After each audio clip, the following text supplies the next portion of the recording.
Hello, everybody. Welcome to Vibe Time. I have Tabitha Roach on here this evening. So I'm just waiting for my music to play, and then I will make some announcements and then take her off mute. It's been one day.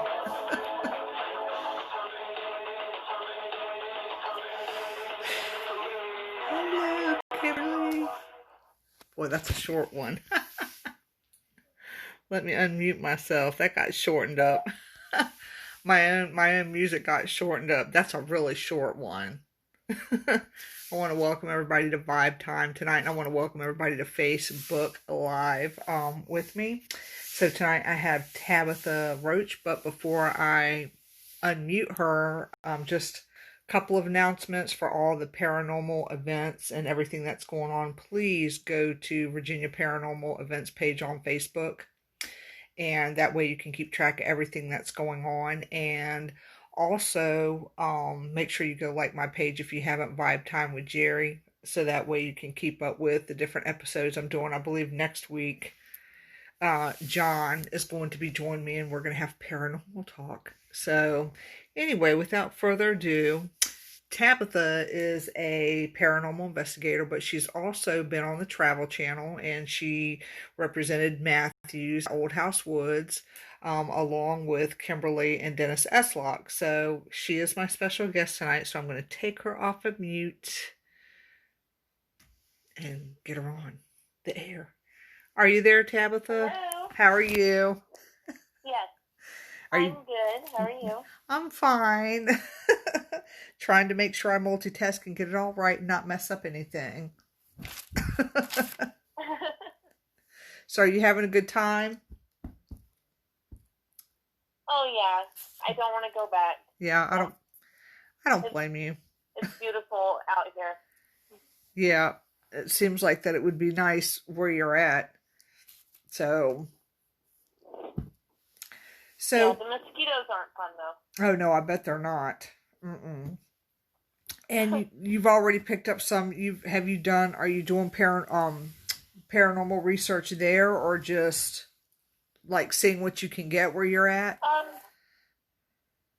No, I mean, this was kind of like an impromptu trip, and we just decided to stay at this campground because we were going to the beach in Chicopee.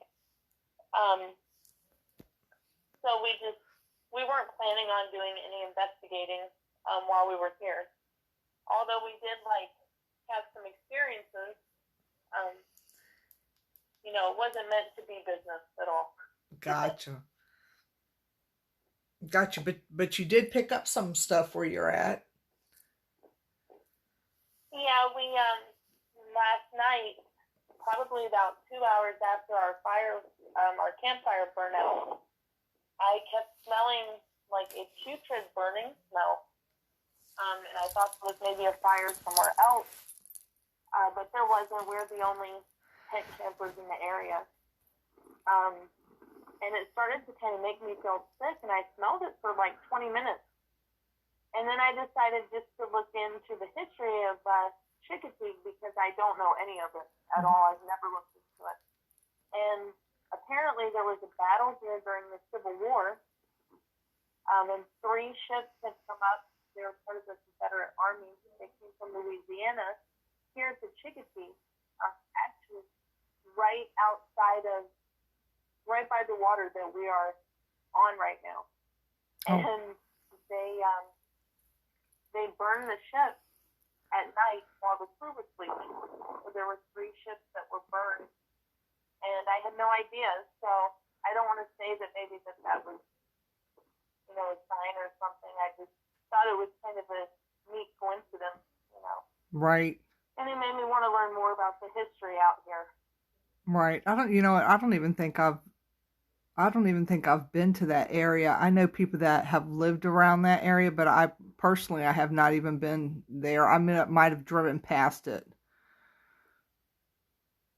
And well, the wild ponies are beautiful. That's usually what people come for. Oh wow! And they do. They do the wild pony roundup. Isn't that a once a year thing or something out there? Yeah, they usually do it in the fall here. I've never been to it, but I know that that's why people come. And we actually saw the wild ponies yesterday. Oh, that's cool. I hope you got pictures. Yeah. Oh, yay. Can't wait to see. I definitely got pictures, but I have no internet service, so I have to wait to upload everything. Well, that's okay. It doesn't hurt to unplug for a little while anyway. Oh, yeah. It's nice. You need to every now and then. Yeah. Yeah. Kimberly said running of the ponies.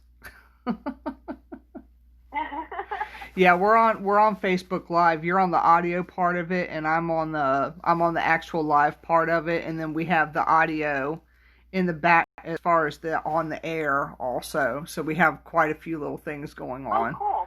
Yeah. So I wish I could watch the Facebook feed, but I can't. So yeah, I'll keep track of it for you. Yeah, I will most certainly do that. Thank you. The only thing Kimberly has said so far is so cute.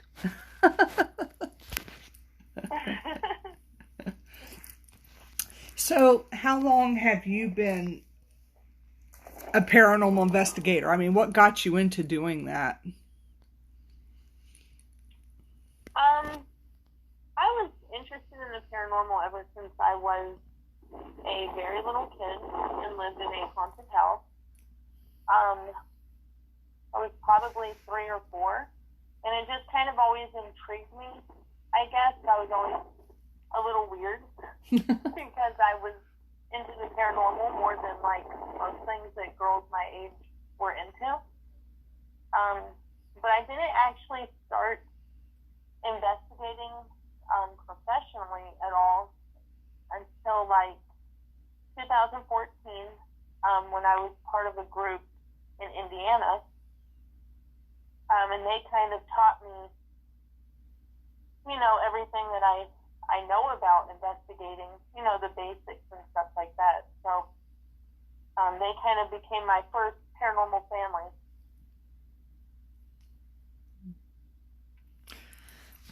And then did you move to Virginia and create Nevermore at that point? I moved to Virginia.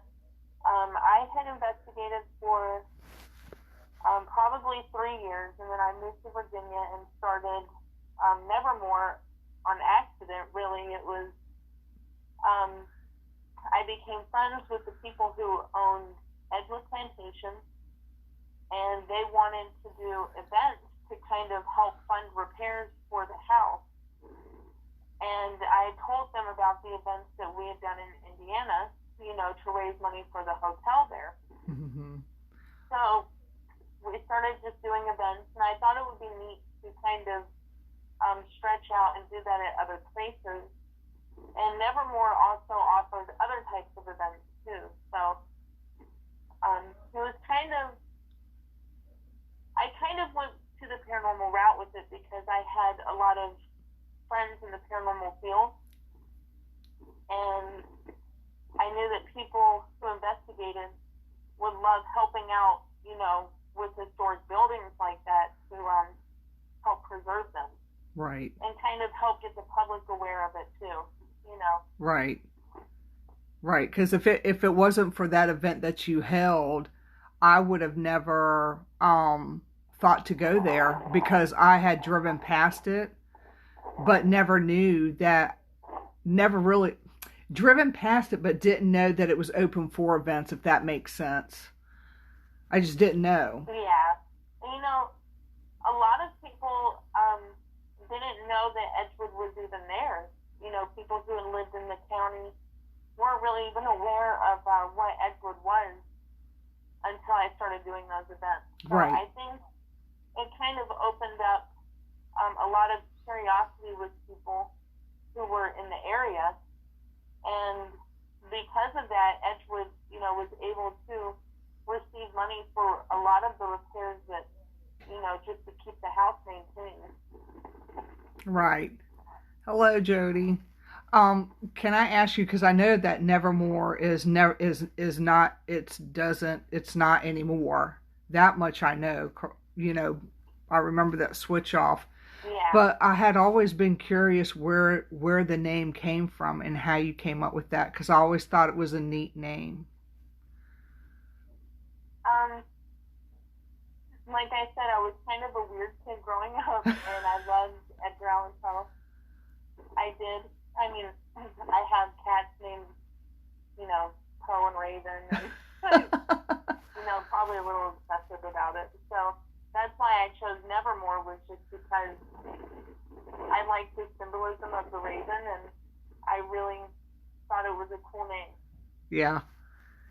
Yeah, I thought it was a cool name too. I just never asked you how you came up with it, because I just was like, I wonder how she came up with that name. You're always curious as to what names and people come up with, or how they come up with those particular names.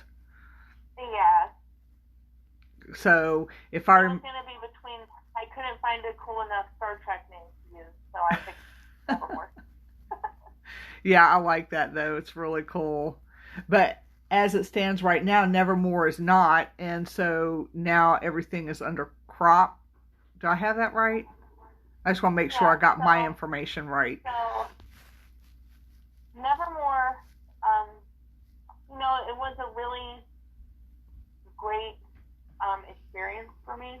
I got to meet a lot of people, and I got to be involved with something that I love, but I also work a lot. So I really don't have the time to put into it, that it deserves. And I've worked with crops and with Dennis personally for a long time. Dennis has actually been with Nevermore for, I think since it was my second investigation. So he's been there through everything. And I knew I could trust crops to basically do what I did with Nevermore. Right. Because they already do it with so many locations, and everyone I think that is involved with crops is awesome. So I would have no issue with those people going into the places that I represented for a long time. Right. And I know that they would keep the bar high and right. do a good job. So. But you're a part of crop now too, right? Yeah, because Dennis can't get rid of me that easily. So. Well, hopefully, maybe we'll have an Edgewood event or something, and then you'll come to that, if you can. Oh yeah, I mean, I would love to come to as many events as I'm able to. Right, because I know our next event is September 26th. Are you going to be able to make it to that? Maybe. I should be able to. As of now, the schedule at work, we have it covered. So. Okay. Yeah, because we missed you at the last one. I know. Yeah, it would have been fun to have you.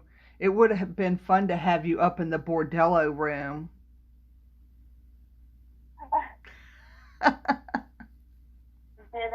Did you guys have a good turnout for that event? We did have a good turnout for that event, and it was very, very active in all three locations pretty much, but I think we ended up investigating the upstairs cabin bordello room for a couple hours. Only because so much stuff happened there. That's really cool. I can't wait to hear some of the EVPs and stuff like that. So. Yeah, I haven't, you know what, it's really sad to say I haven't even finished reviewing those EVPs from that. They're so backed up, and I'm sure you get the same thing where please don't tell me I'm alone in this. Yeah, you can record, and then you have to listen to it for 10 times the hours that you're actually recording. Yeah, so I'm not the only one that's backed up in this stuff. Oh no, it takes me a very long time to review evidence. Yeah. Because we have normal, we have regular lives and responsibilities, all that not fun grown-up stuff. Yeah. Yeah, because it's quite a bit. I still got recordings from last time Kimberly and I went to Old House Woods that I haven't had a chance to listen to, on top of the Cabin on 360's stuff that it's just several hours of body cam and recording there too. Yeah, Kim said that you guys had a lot of evidence from Old House Woods. We do. We've got quite a bit. And I still want to go back out there and test some theories. It's just that we haven't been able to get out there to test the theories. So hopefully maybe sometime this week we might be able to. I have to look up my schedule if Kimberly's schedule's open, because I'm not sure. Yeah, Old House Woods is an interesting place. It is.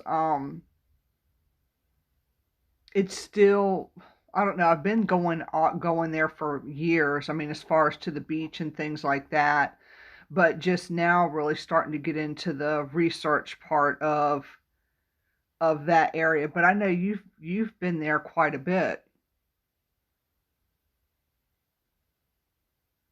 Yeah, I've done quite a few things with Old House Woods. And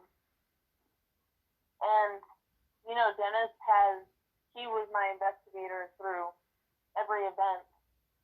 He was the lead investigator, and he got some really cool EVPs. You would always get a response when you mentioned treasure, always. Um, I believe he has an EVP where he was asking um, where the treasure was buried, and the whisper of "That's mine" was right up next to the recorder, and you could hear the distance between their voices. And Dennis was much farther away, so the response was so close, and nobody was even close at all to the recorder. Everyone was probably about 10 feet back. So I think that's like the most interesting EVP that we've gotten there. And we've also seen, although it's not uncommon that we've seen wet footprints going from either side of the road, from the turnoff right before you go. And what's interesting about that is when we do all of our investigations, there's nobody back, and the area is marsh. So for somebody to be just walking around there, is not smart and it's not safe. So the chance of someone doing that is very low. Right. And those wet footprints have appeared at every investigation going from the same spot in the same direction, which is also interesting, because unless there's somebody who does that every time we've done a public investigation, there's just really no explanation for it. That's wild, because I mean the place there is like gravel. You know what I mean? It's grappled in. Excuse me. So that's pretty wild with wet footprints. Yeah, so they would have to be very wet, for you to see the marks on the ground. But yeah, it's just a neat place. We went there with Don Wildman and did something for the Travel Channel. And the best part of that was Don Wildman's first ghost hunt that he's ever done. And we actually got a response. Dennis had a piece of equipment out there that lit up pretty much as soon as he asked it to light up if there was something there with us. But it did it slowly. And I feel like the spirits in Old House Woods are 100% aware of the people that come around there and investigate and research, and the people that just come down there and mess around. Right. That's I think I see that's the theory. That's one of the theories that I'm testing out there because I've posted several times that um I have a particular spirit there that calls me by that he knows me by my name and calls me Blondie. Mhm. So, you Yeah, know, I believe everything out there is intelligent. that's really cool. He is because I have him I think on either on or two or three different EVPs at I think it was either two or three different times that I have him saying that in two different locations and it's the same voice and the same person. I mean, you can tell the same voice. It's not different. Yeah. Well, I also believe that certain people, some people are more sensitive than others, and everybody gives off an energy. Mhm. Um, a lot of people describe it as auras and stuff like that, but everyone gives off some sort of energy, and people who are more open, or your empaths, or your, you know, psychics, and people with different abilities give off a stronger energy, and that attracts, a lot of the spirit activity anywhere, but especially in old house woods. So I feel like that could really explain, the directness of the EVPs you're getting, because you put off a very high energy. Right. So, they're easily, whatever's trying to communicate with you is easily drawn to you. Someone else may not experience the same spirit interaction from that particular spirit. You know what I mean? Right. No, I know what you mean. You may go out there and not get the same response, or may not even be able to contact that same spirit. Yeah, oddly his name. They're like attracted. Yeah. No, I know what you mean. I was gonna wear a wig out the next time I went. I'm just waiting for it to come in. That would be really interesting, because I think my theory would be that if you wear a wig, he's still gonna know that it's you. Yeah, that's mine too. Simply because he's going to know my I want to see energy. pictures of the wig. I know. I'm trying to decide. I have the black and white one, and then I have a red and pink one coming in. But that's like that's like the wig, and then I have two dollar store ones that I bought. Oh my gosh. I know, girl. Definitely do that. Yeah, I'm wigging out. I am wigging out. And then my friend is like, let's go to the wig store. We can go there together. And I'm like, girl, let's go get some hair. Oh my god. So me and my girlfriend Charlene have to go to the wig shop. We're just trying to figure out which wig store we want to go to. It's all in good fun. Oh yeah. Yeah. It's all for research. Yeah, it is. It's all for research purposes. So I got a feeling if I wore the black and white Cruella DeVille one, he would still pick up who I am based on my energy and my voice. Oh yeah. I absolutely think so too. So I'm Yeah. really interested to see how that experiment goes. Yeah. Yeah, when we can get back out there. Kimberly said we had known this, but technology has come so far. I'm watching y'all prove and improve what I already experienced. She just didn't experience Dave and Blondie yet. She has not had the experience of a spirit boyfriend.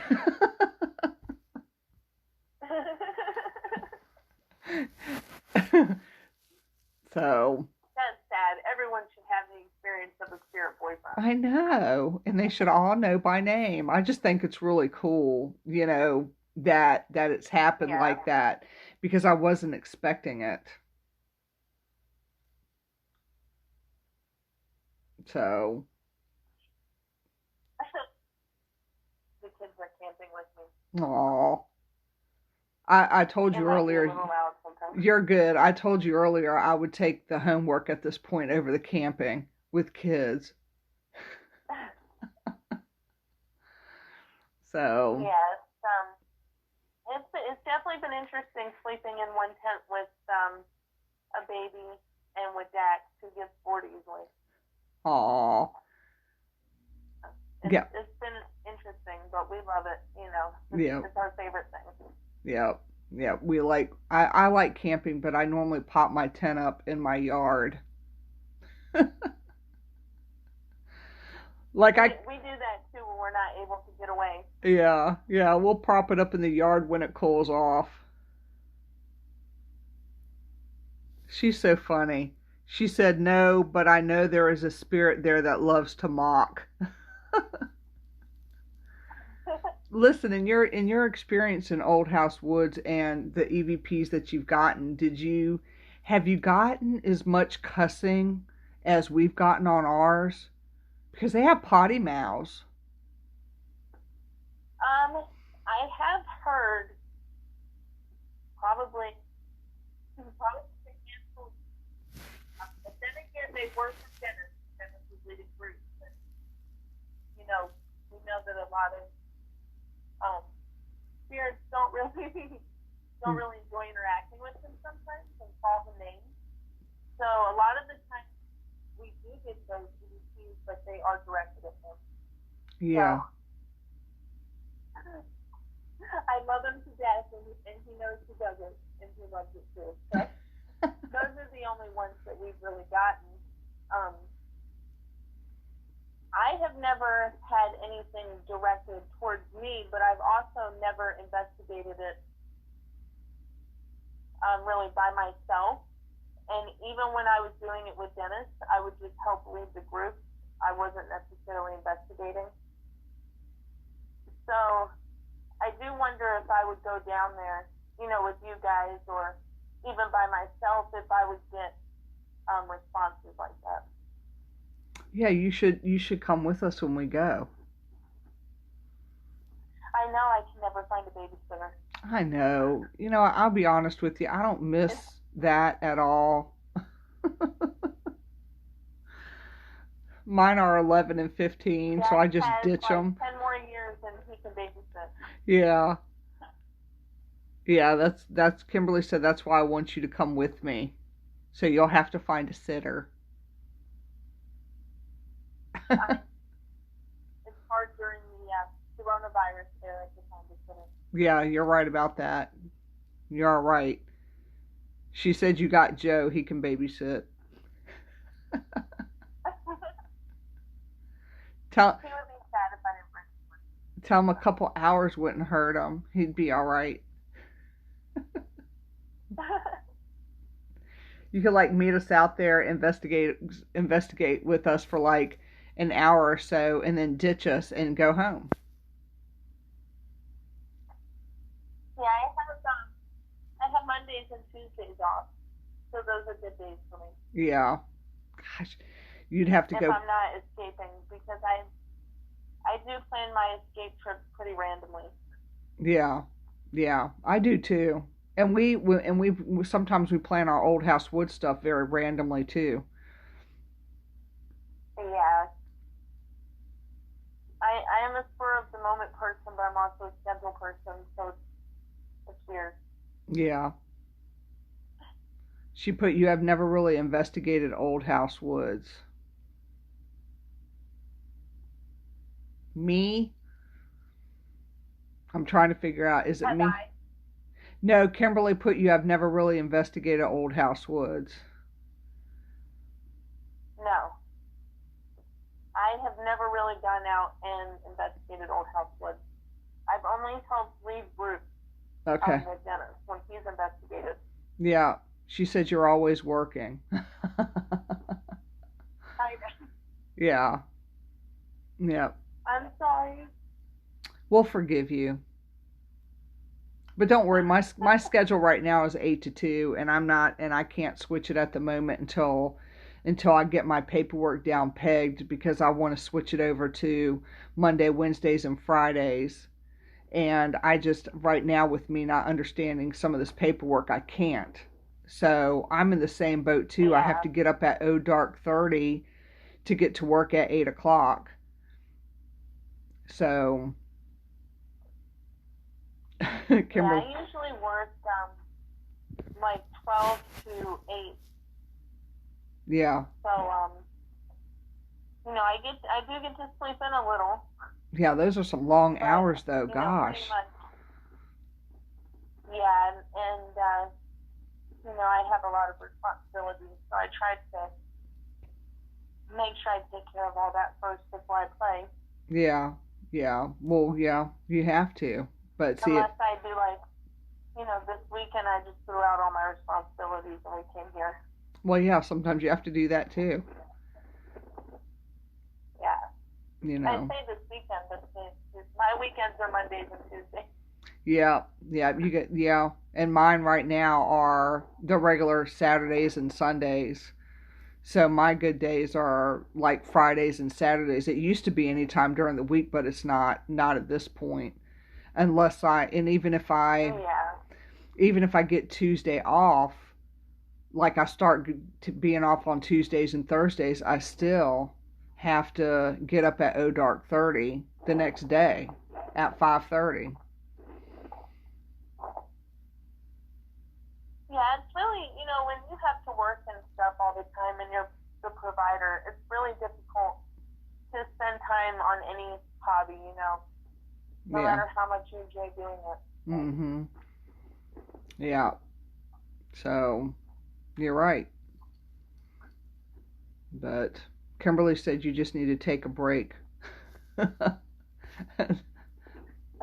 Sometimes that's hard to do.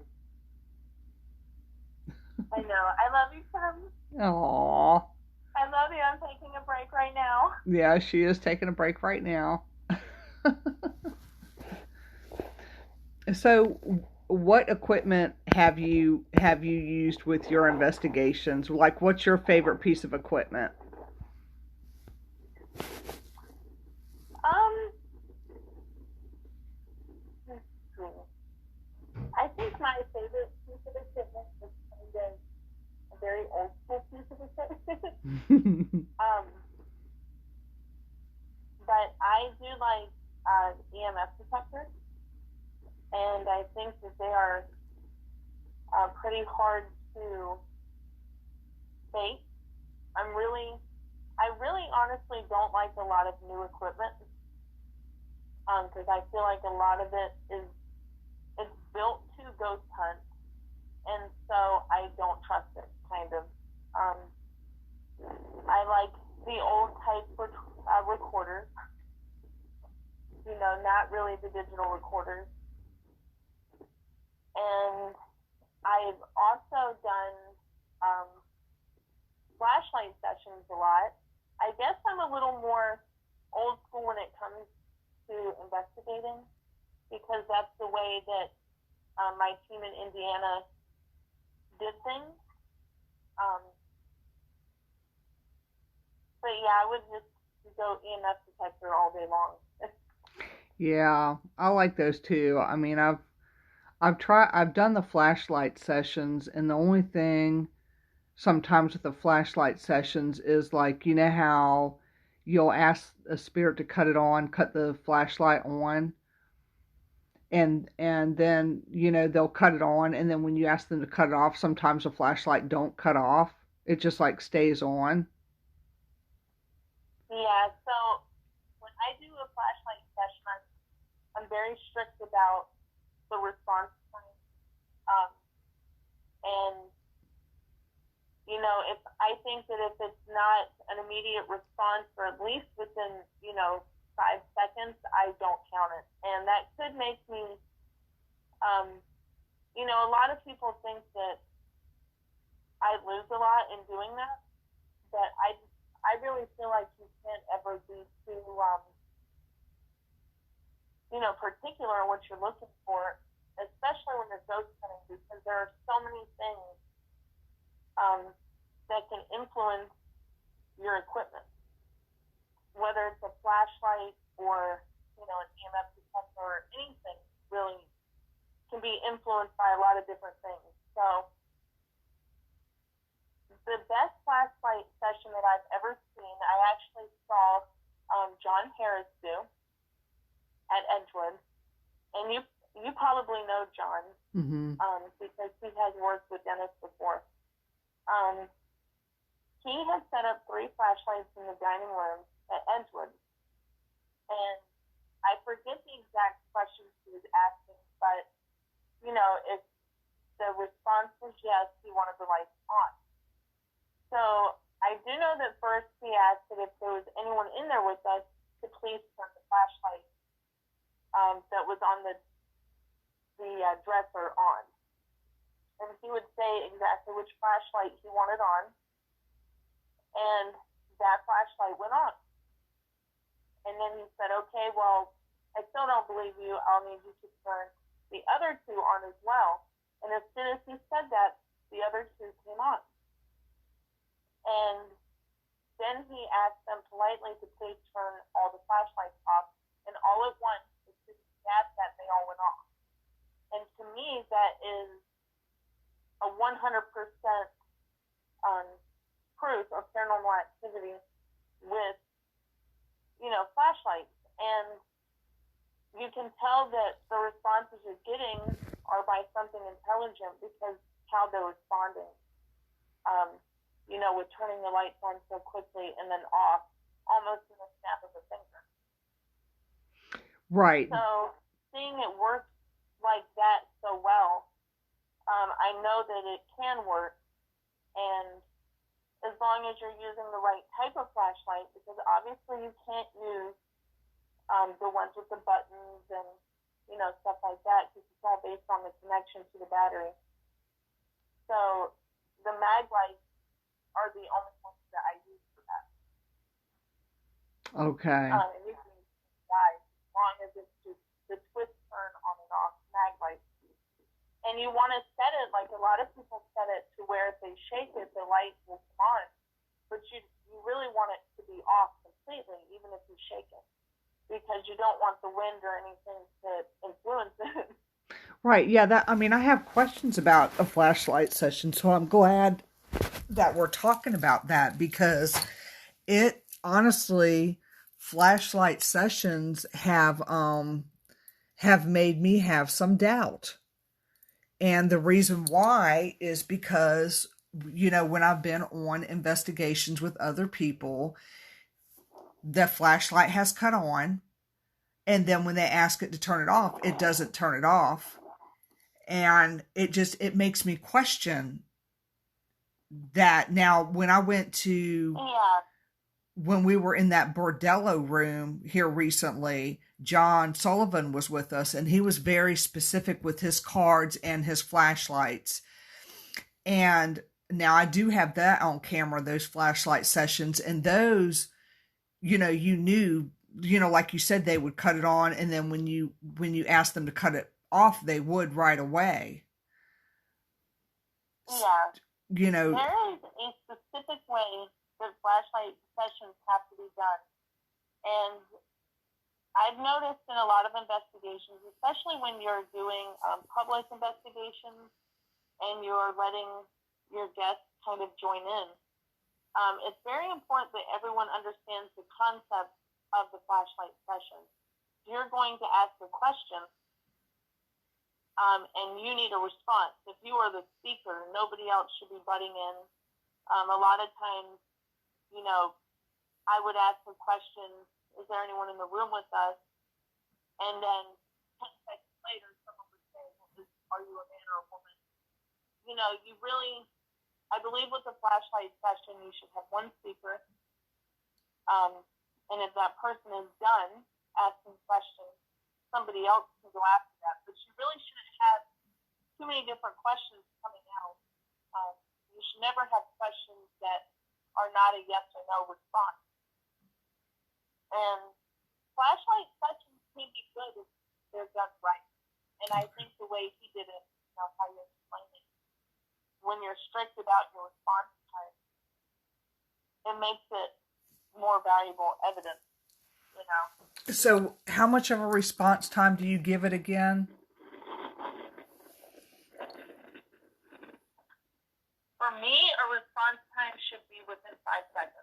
Okay. I don't want to wait for anything because a flashlight session, just like any piece of equipment, may not work in certain areas. You know, you may have a spirit that doesn't want to or interact with it. And I'm not going to, I won't keep trying a flashlight session over and over if I'm not getting the correct responses. Gotcha. So at least I know with the flashlights that I have two of them that just, one came from Ghost, what is it, Ghost Stop, I think. And then the other one is a mag light. I kind of stole that one. But I was like, this is perfect. I stole it from downstairs. I was like, oh, this is a really nice mag light flashlight. This is perfect for me to do investigations with or when I'm doing my research with. And so I just kind of stole that one right off the dresser. I was like, I'm taking this one. I didn't even know it was down there. Then come to find out, my husband found it himself. And I'm like, well, then you ain't going to miss this one. So I kind of took it. Well, that's good. You can use it. So. Yeah, I'll be using that one. And then I have one more. But I'm really glad that you clarified some of that stuff for me, because I was really, when people break out a flashlight, I'm like, here we go. But that's only because of the last couple of experiences that I've had. Not the last one when John Sullivan was there, not him, because he did it right. I mean, he put the flashlight down. One had, one note card had woman on it, and then he put a second flashlight down that had a man on it, because we were doing questions that way. Mm-hmm. So, he did it right. But the other ones that I've been on, I've just really been in question with when somebody has to, I've never understood why somebody has to reset their flashlight constantly. So yeah, I think a lot of people are interested by flashlight sessions, and there is a very specific way to do them, and I don't think a lot of people do it that way. But that really is just affecting their data. And that's why I am very skeptical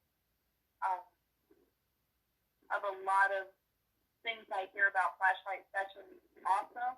mm-hmm. Because I'm kind of the type of person, if I don't see it going on, I'm not going to believe how everything went down. Right. Yeah, so I don't know. I think it could be a really valuable way to investigate if it's done right.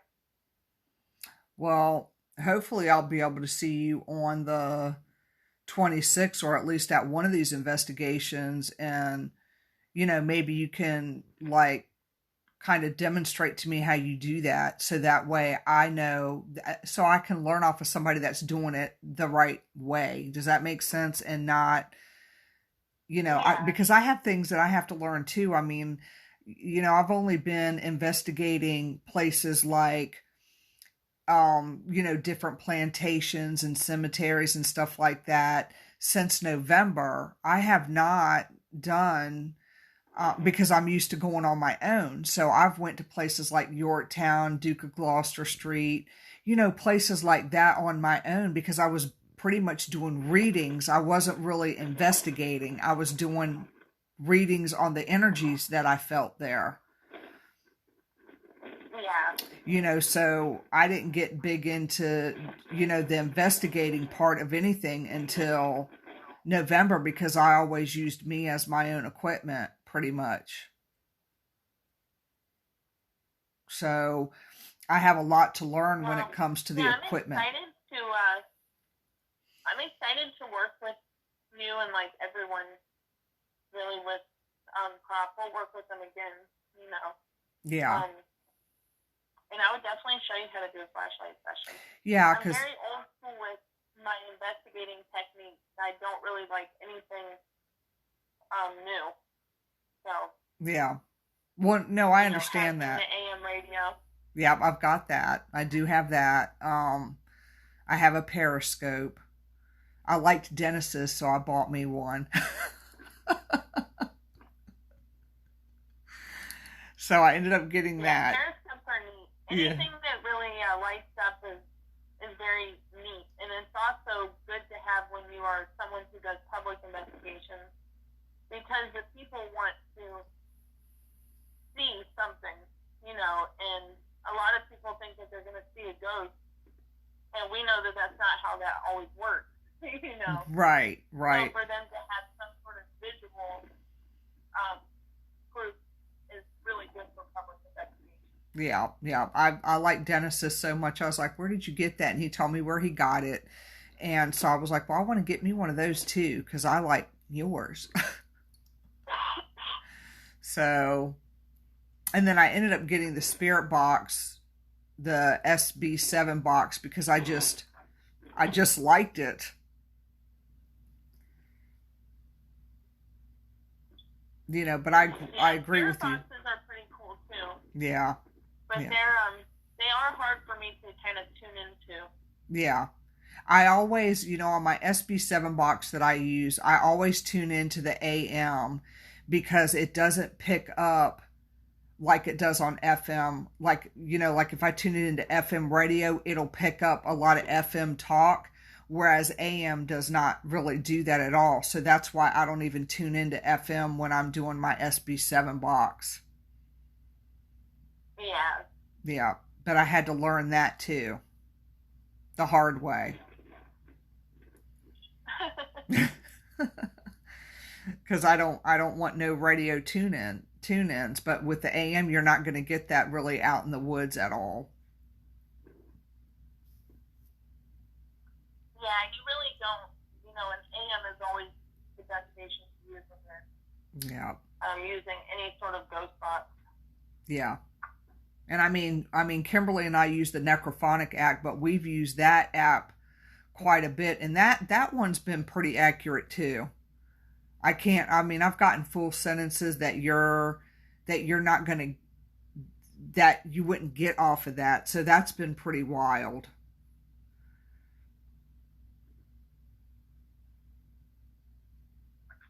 Yeah, that's I think I've learned things like that, and people are getting full sentences. I do think that that's true too. Sometimes I just wonder, people hear different things through BBC. Yeah. And a lot of you hear an EVP, and it's one person hears it one way, the other hears it another way. Yeah. But then the second person, you tell them, everyone will hear it that way. Right. That is true. It's kind of interesting. Yeah, that is true. And I wonder if people's perception of what they're doing, if it kind of alters what they think they're hearing in the EVP. I agree with you with that sometimes, because everybody perceives everything differently. Somebody will say, I had somebody send me something the other day, and I wasn't seeing what they were seeing in their footage that they were sending me. I didn't know what it was that they were seeing, and I didn't even ask them what they thought they were seeing, because I didn't want them to contaminate anything, to make me go and look. Yeah. But it was very, very hard to review the stuff that I reviewed, because I'm like, I'm just not seeing what you're seeing.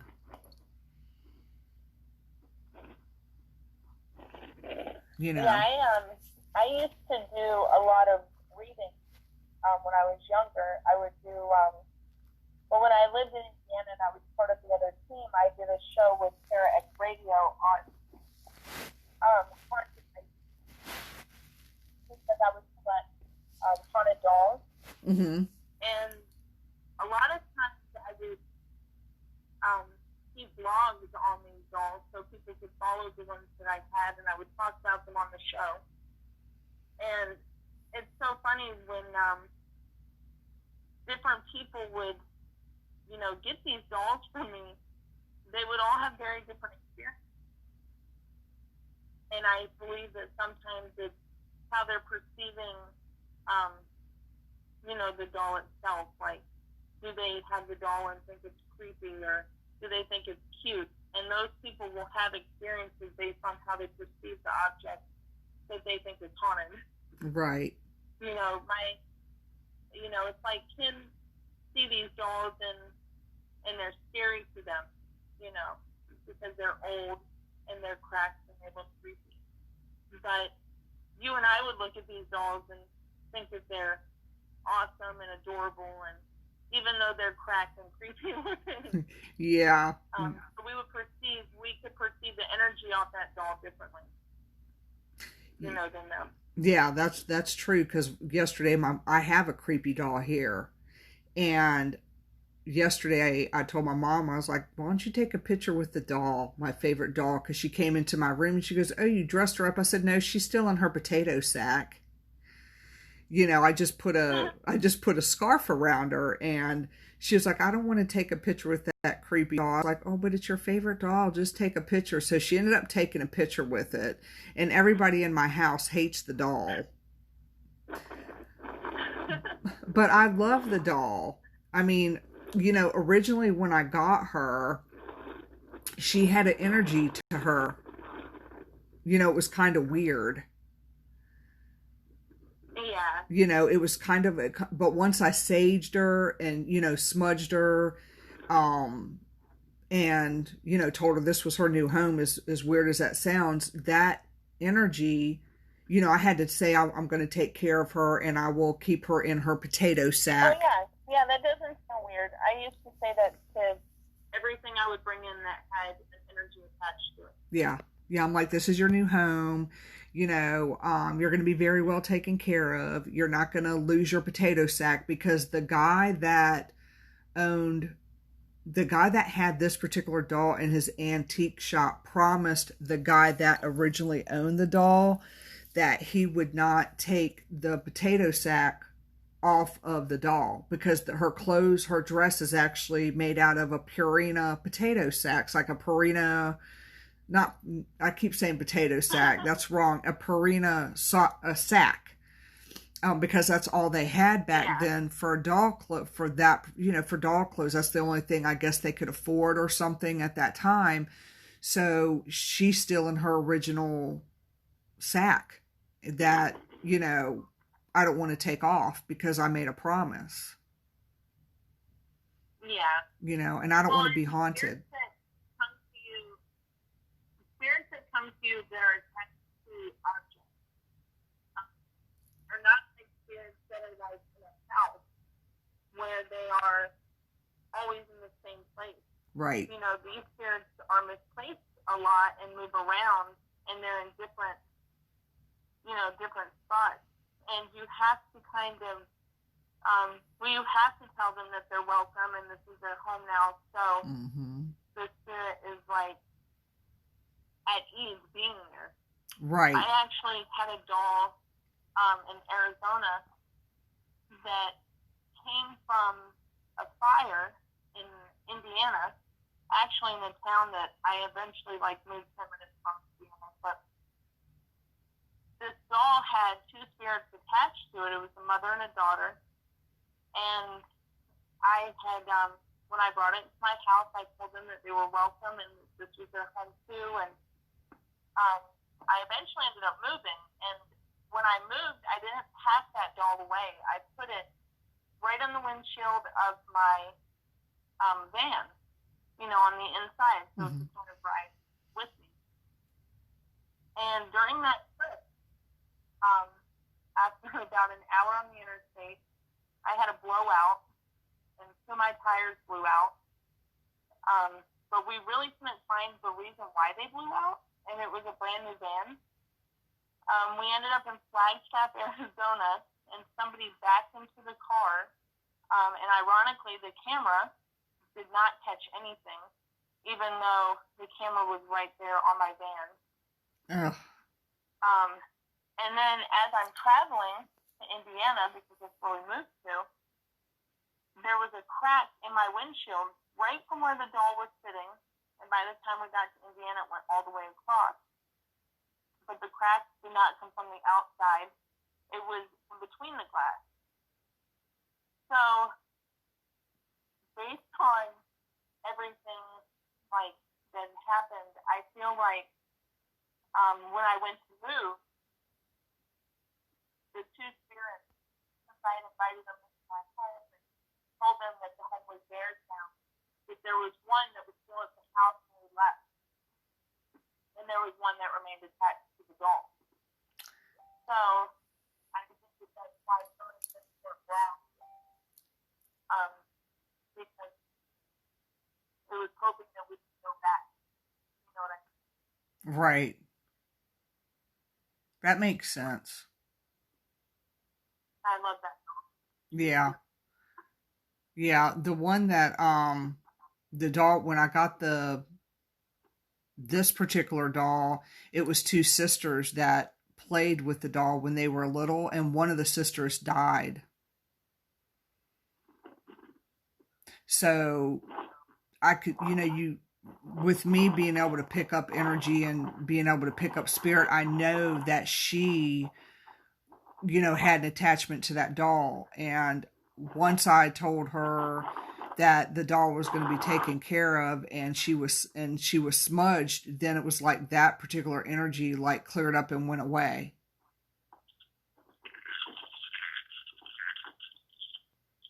So it was pretty interesting. That is really interesting. Yeah. I love, I think my biggest interest when it comes to the paranormal field is haunted items and objects that have things attached to them. It doesn't necessarily have to be a doll, it could be anything. And a lot of my personal research that I've done has not really been on locations, but it's been on particular objects that people think have things attached to them. Right. That's true. I mean, I like stuff like that too. I went into a house one time and there was definitely an attachment to a lamp. So it's not just necessarily dolls. And I've went into houses where people have not smudged anything and they just kind of brought the antique in there or brought the item in there without smudging it or cleansing it. And, then they had all kinds of weird things happen.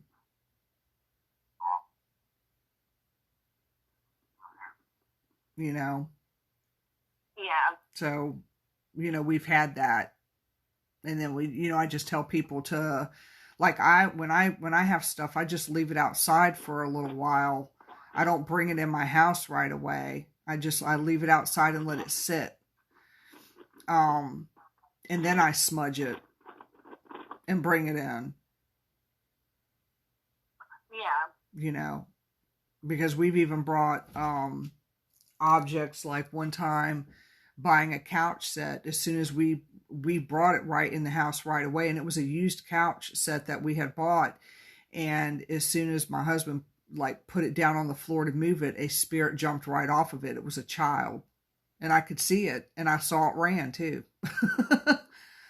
And so I was like, so yeah, I think everyone should do this, like sage anything you bring into your house. Yeah. But I really am bad about that too. A lot of times I don't. I just bring it in. And I have so many things that people give me that I just randomly bring in. Yeah. And every now and then I can tell when the energy is very off in my house. And I immediately think about, well, what did I just bring into my house? Like, I think of all the items,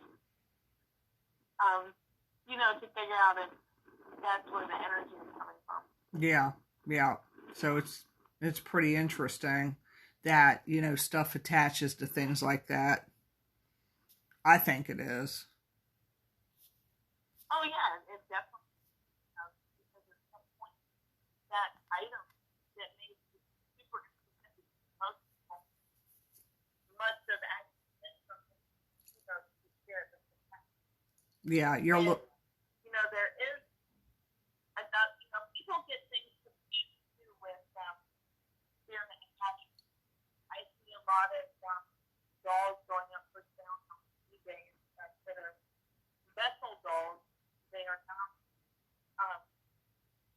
there's a spirit attached, but it is not willingly attached. It's put into the vessel. And that's something that I don't really like get into, you know. Yeah. But I think a lot of people don't know the difference between the two. And I see a lot of those dolls. You know, I'm an avid eBayer, so I see a lot of vessel dolls actually being sold on eBay now, which is kind of a little scary because you don't know what you're getting. You know? Right. That's why when I got this particular doll, I was in a store. I was in an antique store, and it just caught my eye. Out of the other dolls that were sitting there, that particular one was like, "Hey, I'm going home with you." It was like, you know, I knew I was going to take it home. And that is the best way to purchase something like that. Yeah, because I just went, and he had like 4 dolls, and the first day I didn't take it home, but I was really drawn to it, and I knew that there was something attached to it also. I knew that there was a girl that was attached to it at that time, and I didn't say too much about it. And then I ended up calling them and, you know, describing the doll, and I was like, "Can I please come back and purchase it?" And so he ended up holding it for me, and I ended up purchasing it because, you know, I want to get one of those. I can't think of the dolls right now, but they look very realistic and they are scary looking. I'll have to send you a picture of what I want. It's like a vampire doll, but they're real. They look so real, and when you move, their eyes move with you. That sounds cool. Yeah. If I had anything like that in my house, my kids would never go to sleep. Yeah. But I think it's a really cool doll. Dang it, me and Victor watched a video. I'll send it to you off of YouTube, what him and I watched. I'll make him go look it back up, and I'll send it to you, and then you'll be like, "Oh, this is really cool," because wherever you go, its eyes go everywhere where you go. It's really cool, but it's so realistic looking.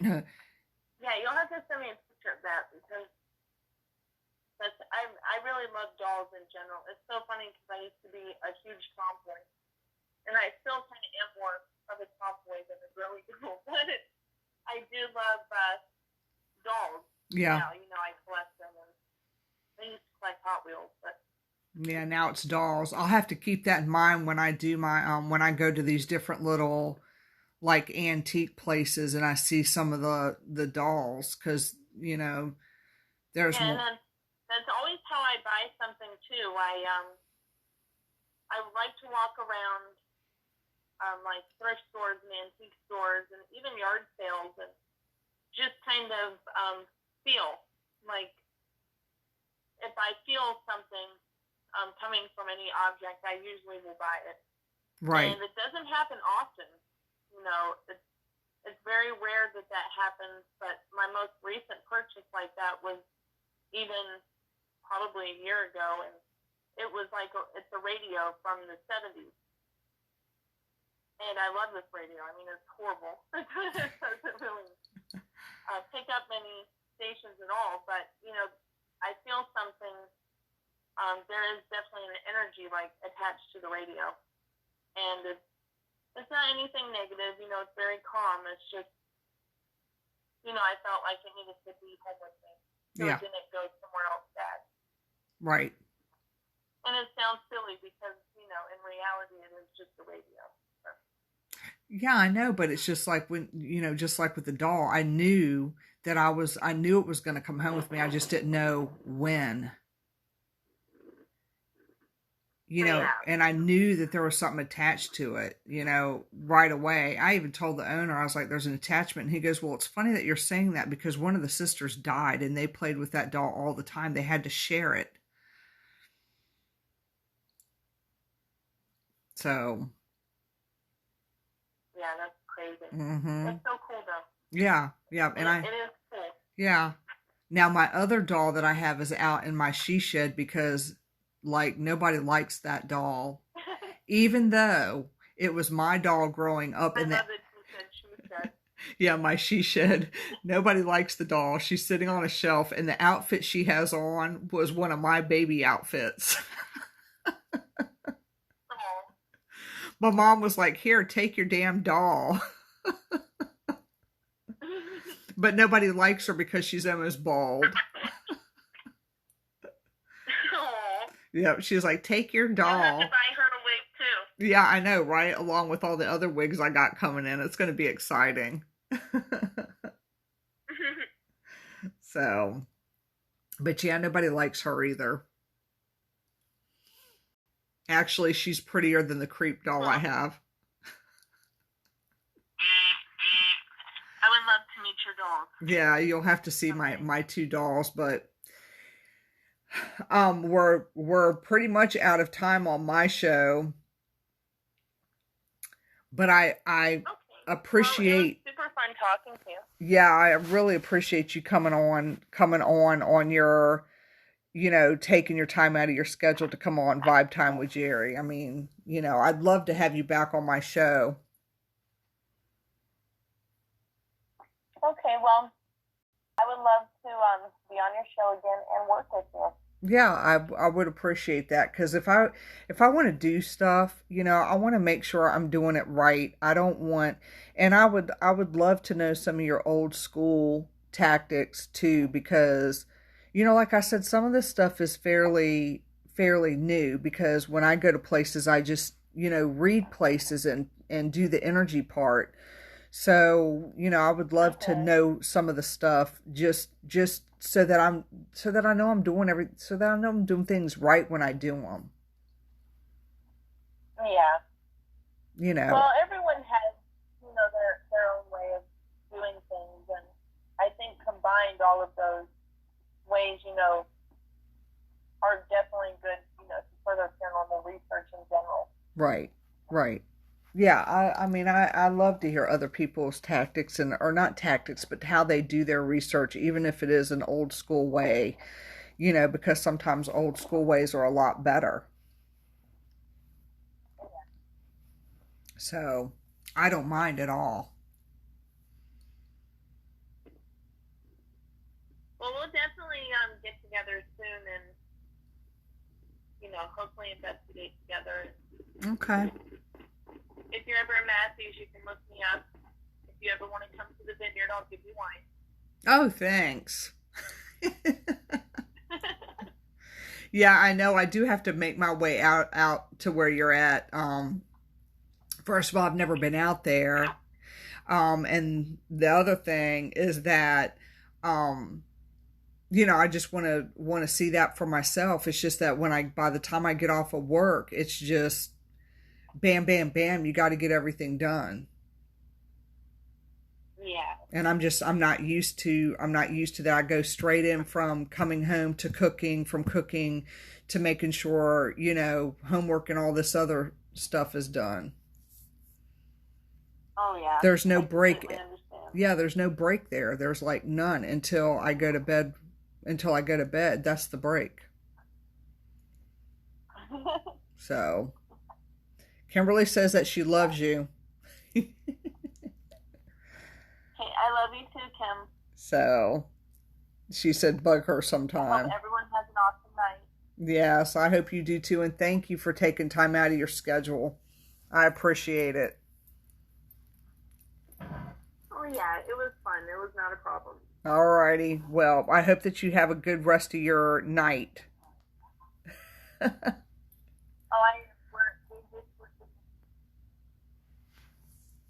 Okay. Well, I will be in touch with you. Okay, you guys have a good night. You too. Thank you. All right. Thank you. You're welcome. Bye. Oh, she's so sweet. I like talking to her. The end. Gonna end that episode. Let it process. There we go. Night, night. Yes, I appreciate everybody tuning into Vibe Time with Geri with Tabitha Roach. She is out of Matthews County, Virginia. And we did have some talks about, of course, for those of you who wasn't able to tune in, but old house woods and things like that. So I hope that y'all have a great night. Next week is going to be John Stevens, and we're going to be having paranormal talk time. So y'all have a great night. Got to get up and go to bed, or got to get up early. Thanks for tuning in. Y'all have a great night.